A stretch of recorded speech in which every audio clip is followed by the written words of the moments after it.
दिया गया है।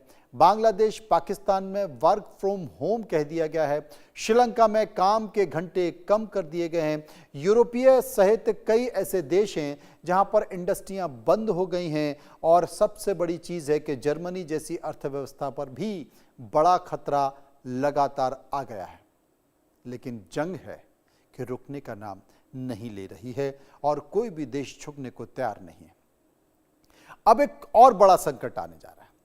आप जिस इंटरनेट का इस्तेमाल करते हैं उस इंटरनेट पर बड़ा संकट आने जा रहा है। जंग के कारण, युद्ध के कारण आपके इंटरनेट पर इसका असर पड़ता है, जिससे आपके घर के और दफ्तर में जो बड़ी परियोजनाएं हैं वो रुक सकती हैं। कैसे, मैं आपको बताता हूं। असल में समुद्र में बिछी हुई इंटरनेट केबल जिससे 95% डेटा जाता है एक देश से दूसरे देश।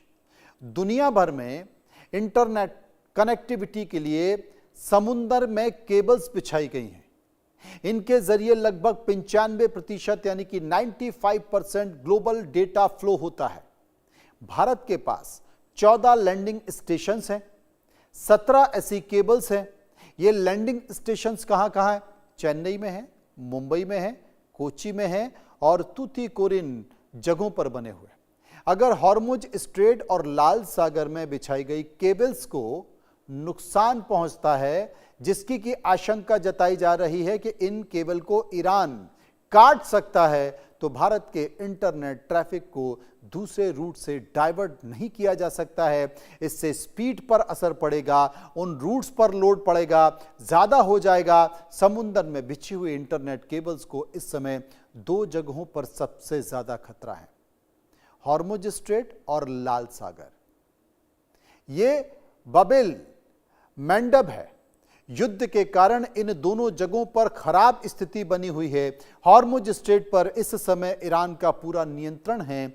दूसरी तरफ ईरान समर्थित हुती विद्रोही बब एल मंदेब को ब्लॉक करने की धमकी दे रहे हैं। लाल सागर में पहले से ही स्थिति गंभीर बनी हुई है। अब युद्ध शुरू होने के बाद हॉर्मुज स्ट्रेट भी चॉकिंग पॉइंट बन सकता है। असल में शायद आपको पता नहीं कि जिस इंटरनेट का आप इस्तेमाल करते हैं वो इंटरनेट एक देश से दूसरे देश इसलिए आसानी से आ रहा है क्योंकि उस देश से यहां तक समुद्र में मोटी मोटी केबल बिछाई गई हैं और उन्हीं के जरिए कनेक्टिविटी होती है। और हॉर्मुज से आने वाली जितनी भी इंटरनेट केबल हैं उन्हें काटने की धमकी ईरान दे रहा है और वो कट गई तो इंटरनेट ठप हो जाएगा। 31 मार्च 2026 तेल संकट की भी बात कर लेते हैं। 31 मार्च 2026 को ईरान ने दुबई तट के पास लंगर डाले कुवैती तेल टैंकर यानी कि अल सालमी पर ड्रोन से हमला किया, जिससे जहाज में आग लग गई और उसमें तेल रिसाव का खतरा पैदा हो गया। कुवैत का टैंकर अल सालमी जो 2 मिलियन बैरल कच्चा तेल ले जा रहा था, हमले से जहाज में आग लग गई, लेकिन बाद में आग बुझा दी गई। हालांकि तेल रिसाव की आशंका बनी रही और इससे पहले 11 मार्च को भी 2026 को इराक के बसरा के पास एक अमेरिकी टैंकर पर हमला किया गया था। टैंकर जहां खड़े हैं वहीं पर खड़े हैं। वो इस डर से नहीं चल रहे हैं कि अगर टैंकर चलाया गया तो हमला हो सकता है। पूरी दुनिया के लिए खतरे की घंटी समुद्री जीवन पर एक बड़ा खतरा है। तेल पानी की सतह पर फैलकर ऑक्सीजन रोक देता है।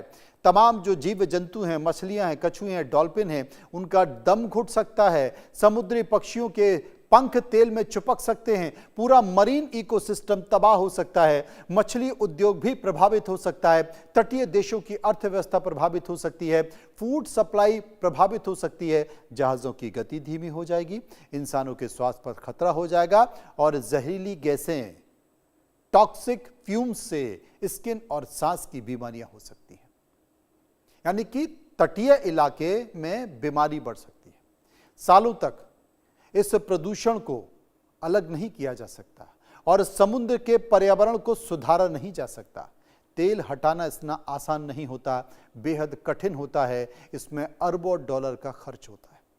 सोचिए कि कुछ देशों की जिद किस तरीके से इस पर्यावरण को तबाह कर रही है, लोगों को तबाह कर रही है, लेकिन कोई मानने को तैयार नहीं है, कोई सुनने को तैयार नहीं है। और डोनाल्ड ट्रंप कहते हैं कि अगर ईरान नहीं झुका तो हम उसे तबाह कर देंगे, बर्बाद कर देंगे और मैं उस पर कब्जा करके रखूंगा।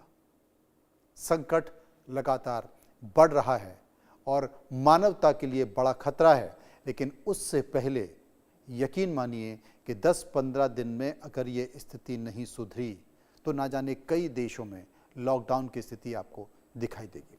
समझिए.com में फिलहाल इतना ही। नमस्कार।